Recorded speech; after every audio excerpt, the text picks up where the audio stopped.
Okay, hi guys. This is the first video in the series on GCSE Biology AQA that I've been posting about.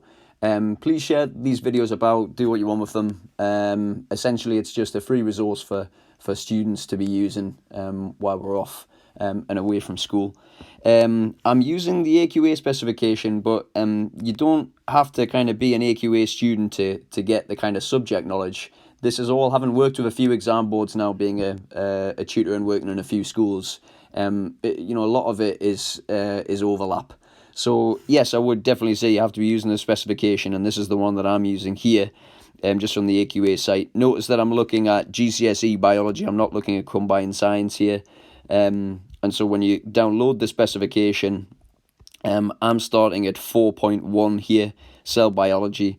I'll be working through the statements bit by bit, so essentially I'm going to be going through the whole course. But if you were doing combined science and you were not looking at some of the triple statements, then all you need to do is just scroll down through the specification, and you'll come to a bit that will say on it biology only. So in there, on AQA, it's got 4.1.1.6, culture and microorganisms, biology only. That means that it's just specific to the separate science, the triple specification. So if you're doing combined science, just skip those sections out.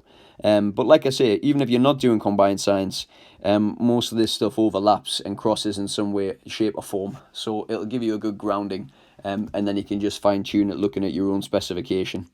I'm going to give you some questions at the end. But like I say, it's only going to be kind of 20 minutes, half an hour, so you can pause and make notes as you're going along. Please post any questions when we get to the end, and I'll try and get back to those before I do the next one tomorrow. Okay, so we're going to be just covering these two bits, cell organelles and microscopy.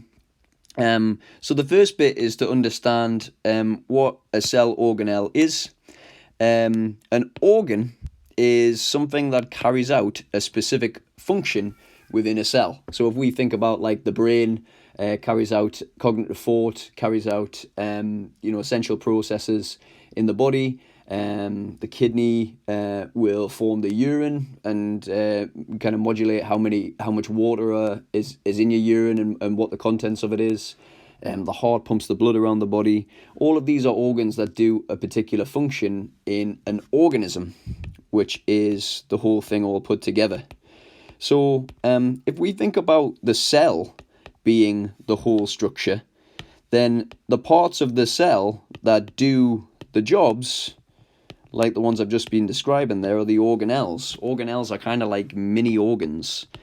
And that means that we need to sort of know the function of what these mini organs, these organelles, do.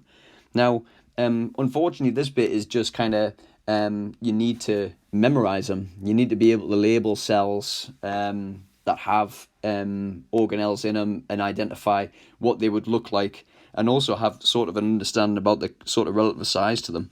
So I'm going to start with animal cells, and then what we'll do is we'll kind of add on to that the bits and pieces for plant cells and prokaryotic cells, bacterial cells, which you'll also need to know about.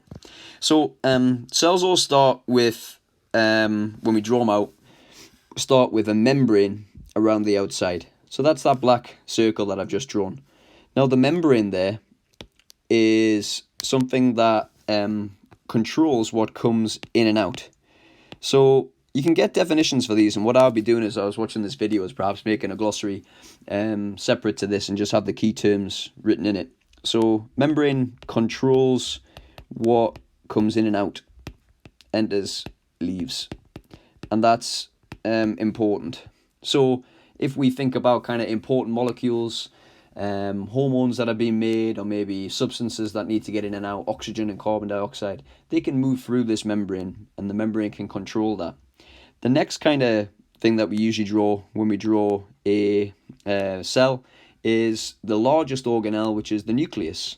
So the nucleus is where the DNA is kept, or the genetic information. Now, quite often, if we're starting these videos, if you're watching this in year 9 perhaps, you might kind of still be familiar with talking about the nucleus as being the brain of the cell. which is something we teach in lower school, but it isn't technically correct. So the brain suggests like it's making kind of conscious decisions. Well, what it's doing to do that is it has genetic information, it has DNA within it that enables it to do that. I'm not going to write a definition out for each one. You could perhaps just be adding this as you go on, but I'll just kind of list them as we'll see them. So next kind of largest organelle then, which will sort of look like this. And these aren't to scale, but if we drew it larger, this would be a mitochondria. Mitochondria is an organelle that carries out aerobic respiration.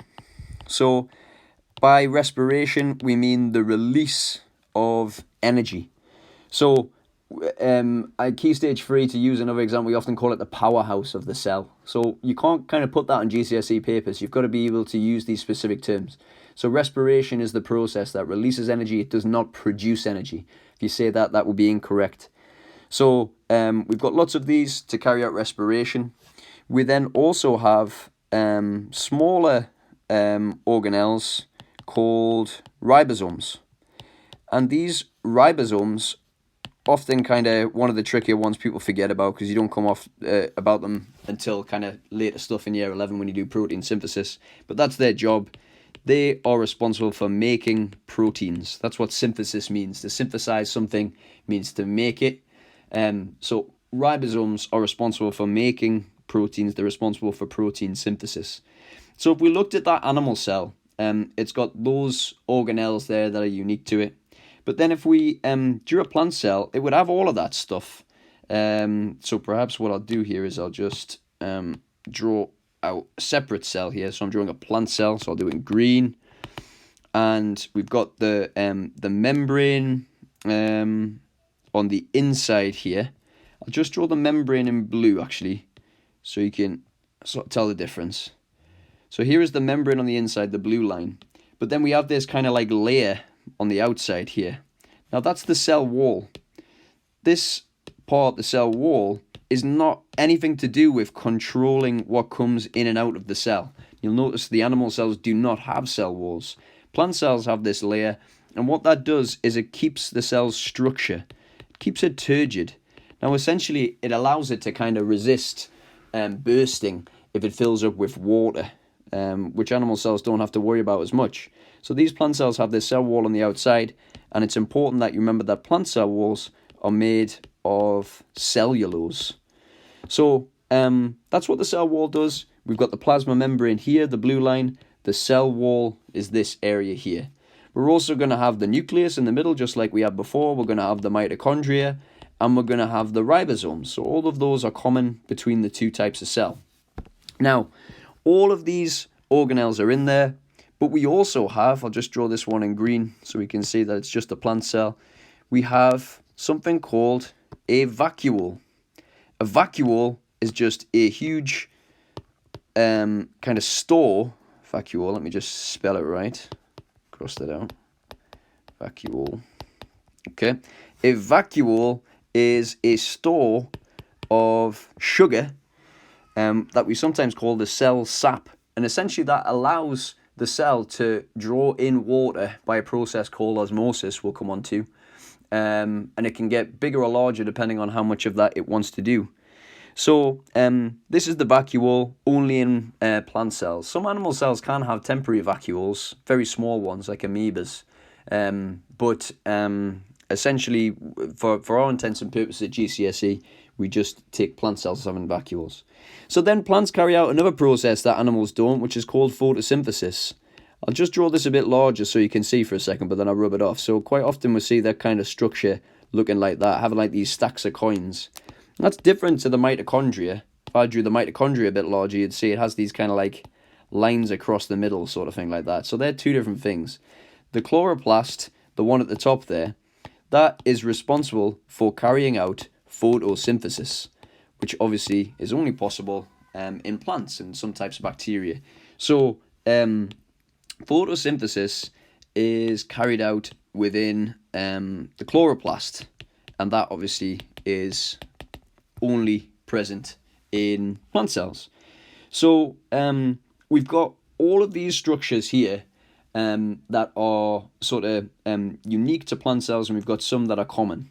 So you can see there's nothing in an animal cell that isn't in a plant cell. We've just got these additional bits. But then if we come to look at a prokaryotic cell, or a bacterial cell, prokaryote, bacteria, what we're going to see is inside the cell, essentially, none of that stuff that we've just seen, barring one or two bits and bobs, all of these have their own membrane around the outside. We have this. So all of these these organelles have their own individual membranes that surround the outside of the organelle. And what that means is we say they are membrane bound. They're bound by a membrane. Membrane bound organelles. So none of the organelles within a bacteria, within a prokaryotic cell, are membrane bound, which throws a few people. So the nucleus isn't there. It has DNA, but what it does is it has this smaller amount, because prokaryotic cells are really small, right? It's got this smaller amount, this loop of DNA that's present. It's actually present in something called a nucleoid, which is an A-level term you don't really need to know. But you need to be able to understand that this DNA here is present in bacterial cells, but just not condensed into a nucleus. It's got a cell wall around the outside. It's got a plasma membrane on the inside. So the plasma membrane does the same job. The DNA does the same job. The cell wall does the same job. There is one little difference we need to understand about cell walls in bacteria. They're made of something called murin, muerin,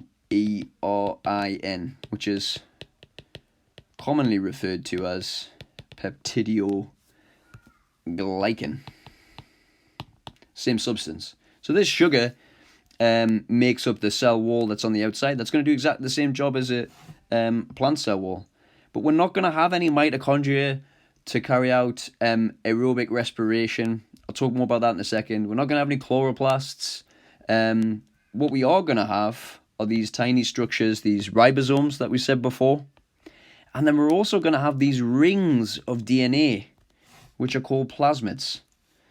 So these plasmids here are essentially used when the bacterial cell wants to move genetic information, for example, information about how to become resistant to an antibiotic, can move those from one bacterial cell to another, which is something we'll come up with later in the specification.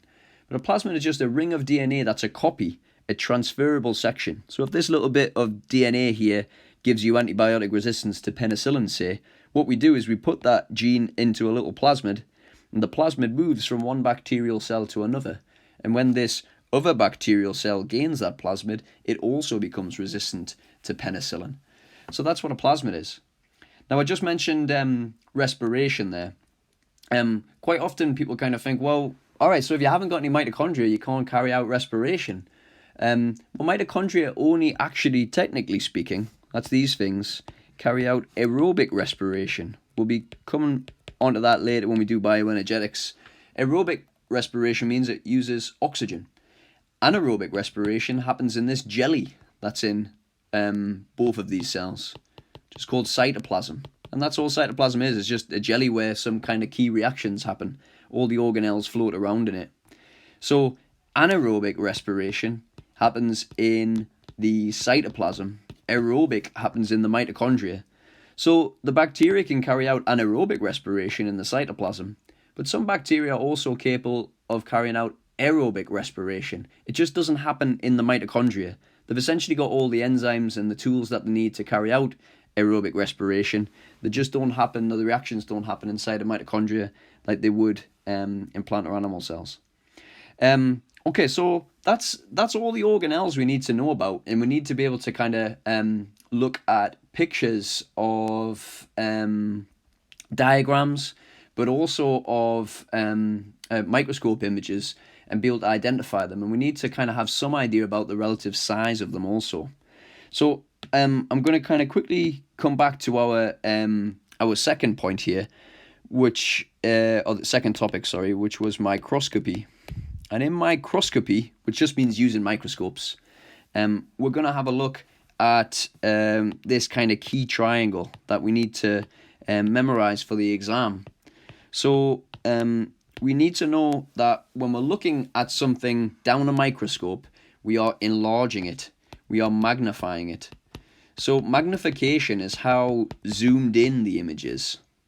And when we see a magnification of times 10, what that means is that we're looking at an image that's 10 times larger than what's actually there on the microscope slide.